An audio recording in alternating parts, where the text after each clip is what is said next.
Hi, Mrs. Moon. Thanks so much for coming in today.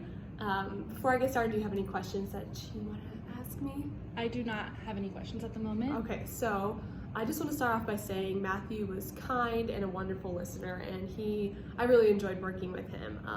I was able to collect all the information I needed, and so I'd like to start by spending this next little while sharing my results and my recommendations with you. So here's what I found.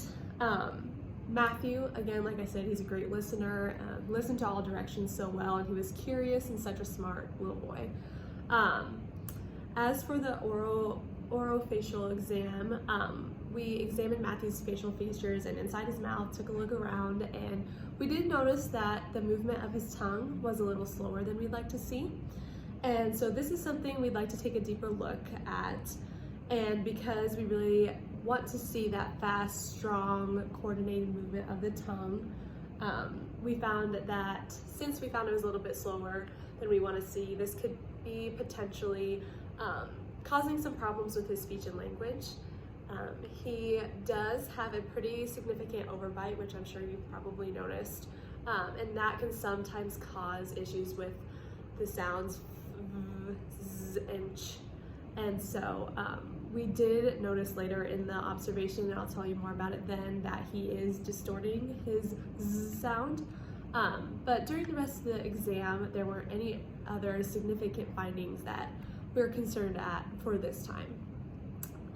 For the hearing screening, we tested his hearing at multiple different levels, and we found that he was unable to hear at all frequencies. He did fail the screening.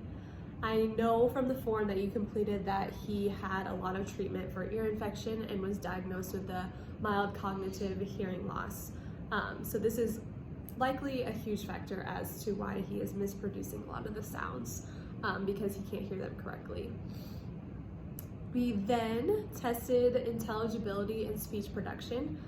His results showed that he leaves out the beginning of lots of words, which I'm sure you've noticed, especially words that begin with b, d, p, v, and k. And he also left out quite a few sounds in the middle and end of words. For intelligibility, we found that he was understood about 60% of the time when you knew the context of what he was speaking about. So if he was just talking about something and we knew that he was talking about the circus, for example, we knew what he was talking about, but otherwise we kind of had to figure out that contextual information in order to understand him.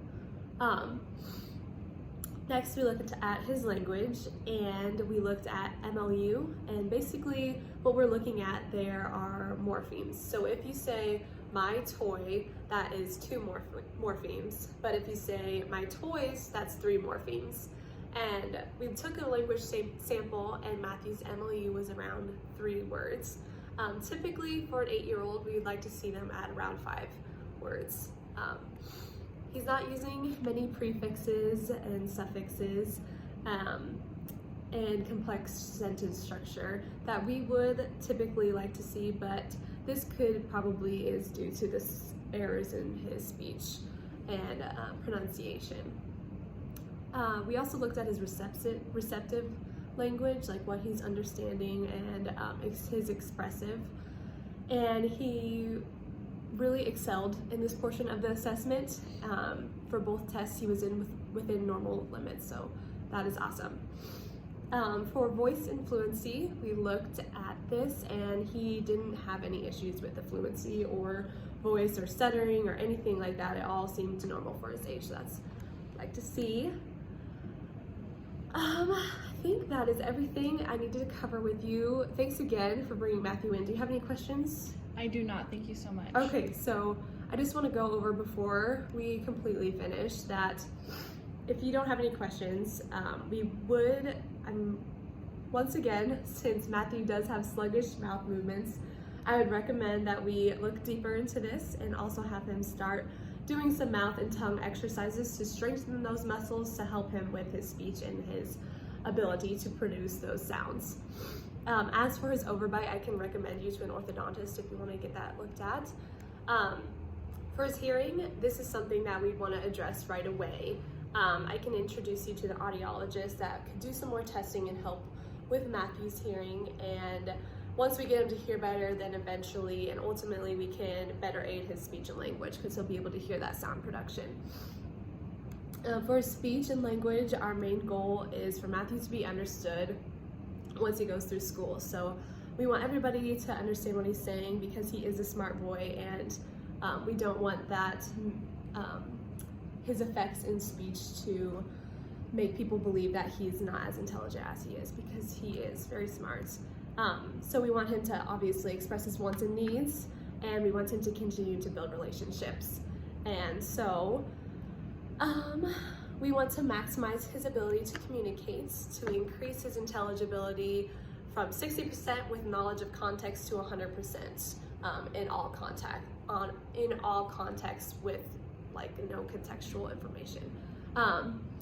And so I think we should go ahead and start some individualized speech therapy twice a week for 45 minutes. It's important for Matthew to get that one-on-one time instead of the group setting, just to get the best results for his specific communication needs, and so that's what I recommend. Thank you.